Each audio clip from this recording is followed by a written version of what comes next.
When we help families be stronger and help their kids be stronger, then we create a stronger society. The difference with the Child Development Center is that it's a hub, and so all of his therapists are here and they can both attend an appointment at the same time very easily, for example, or if they need to collaborate on something, they're right there. And as well as there's a social component to the hub. Like, in fact, Nathan just said to me the other day, just last week, he said, I used to think that I was the only kid who was different, but now I have lots of friends who are just like me. The Child Development Center is a nonprofit, government-funded organization. The organization began in 1967. At that time, it was just the Cerebral Palsy Association, and it had one physiotherapist. Today, it's grown a great deal. We serve up to 1,800 families a year. We offer several programs in our early intervention services. So we have a physiotherapy program, we have speech and language, we have occupational therapy, we have an infant development program. Because we knew that Nathan had a brain injury right away, we were able to start accessing the CDC when he was just a baby. So we were really, really lucky to get ahead of that. Big steps! So being able to walk, of course, is a huge one. Things like dressing himself, feeding himself, using the bathroom on his own. That's all stuff. Those are all skills that he's had to learn one little step at a time, and it's all been facilitated through therapists, occupational therapists, physiotherapists. Up and over! Woohoo! We just keep growing. We just keep listening to families, and then we're fortunate to have a resource development team that when we dream things, they try and go and find us the funding and the support to do that, because without that funding, we can't offer the programs we offer. So the other thing donations help us with is they allow us to develop innovative programming. It's not funded by the government, but that's really helpful to the community, such as parent information, education sessions, and parent support groups. So something that we've done recently to sort of build on the services that we provide is to hire a family resource navigator, and through that program we've been able to run a play group that happens 2 mornings a week.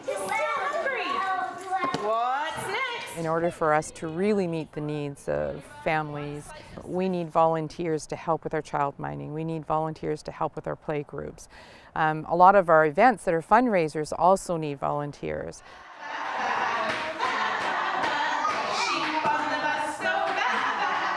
The Child Development Center has a way of always having a door open somewhere. And if there feel like there isn't an open door, I get the privilege as the Family Resource Navigator to keep knocking on other doors. And sometimes I'm the person that gets to be that bridge into another door, which they have thought has been closed for them. But it's maybe just on not asking the right question or not knowing who the right person is to ask the question to.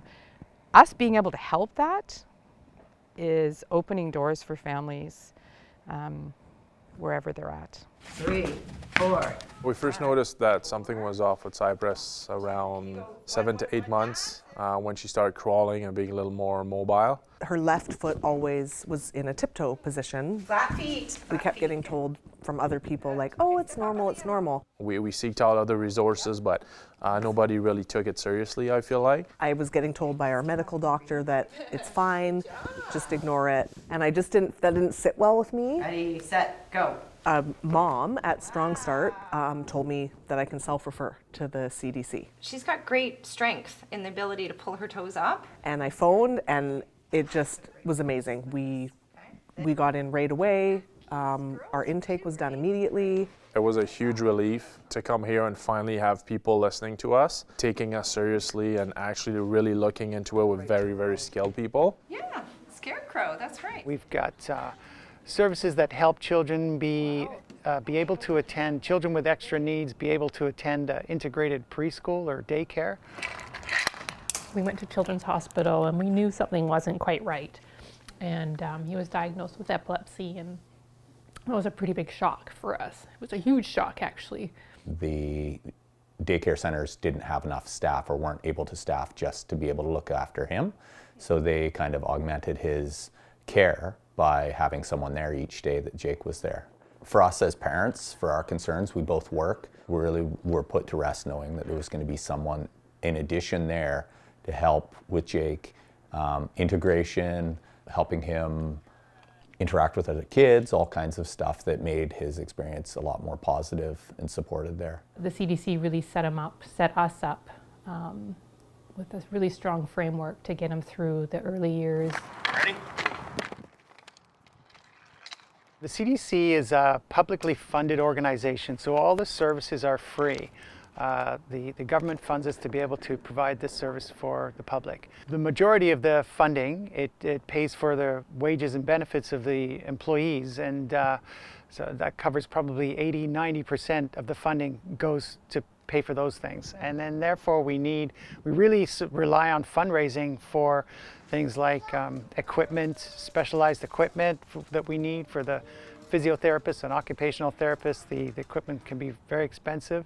We need fundraising we have to fundraise to pay for operational costs, like the costs of building maintenance, if we need a new roof or these kinds of things that come up unexpectedly. We really rely on the public to support us in that way. I got an email or a phone call from the CDC saying that they're looking for a roof survey because they're getting there in age with the roof. I came myself, looked at it, saw that the condition of the roof was pretty bad, and just logical for me to put a new roof on by donation for them, because what they brought to our family is worth way more than any roof I can put on this building. Everybody should come here and provide whatever they can for the organization. I really believe in the great work they're doing. Nobody really knows about them until we need them, and that's a bit deplorable, I find. The CDC is, it really is like a family. Everybody takes care of each other. You know, if people want to donate, just money is great, but if they have also skills or abilities or trades that they want to help to support us with, then that's really welcomed as well. Adrian was diagnosed with SSADH, which stands for Succinic semialdehyde dehydrogenase deficiency. What it is, it's a metabolic disease that's very rare, and it blocks the GABA in his brain from being broken down into succinic semialdehyde. Here it comes. That blockage accumulates over time, so it blocks the brain signals from telling his body what he needs to do. So he has developmental delays due to it. So we've had to work extra hard to teach him how to do the basic things. With the help of the CDC, we have been able to get him to sit, we have been able to get him to crawl. The equipment that would normally cost would be out of reach for a family to help their child develop the skills to be able to learn to walk. With the donations, we're able to loan out equipment so families can have access to this equipment and give the child the support they need. The CDC has been excellent at anticipating his needs, and they've been very proactive at getting him equipment. The huge part is the physio for him, and that has been the biggest impact. With the support of the community, it allows us to purchase the equipment we need, to have the building that we need and the space that we need to provide these services and help the children in our community. You have no idea how much extra work you're doing when you're not accessing help. Because when I have a problem, I just walk into the center and I pick the appropriate expert on the topic and I say, this is the problem that I'm having. And they identify immediately what the problem that we're having is and what the solution is. And then we just work on that. And so they're able to empower you with so many tools to help your child succeed and thrive in environments that would typically be really challenging for them to function in. 1, 2. When we're all as professionals trying to look at how do we help families in a very complex society that we all live in today, when we can work together and partner together, we're really fortunate to have some amazing partners also to help support the programs.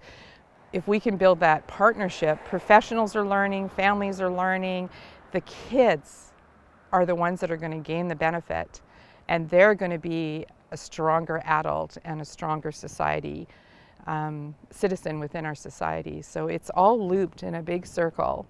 And without us being that connector, I think that's what I've learned in the FRN role, has been reaching out and talking to other people we could all be in silos and do what we're going to do, but it doesn't help families in the best way we can.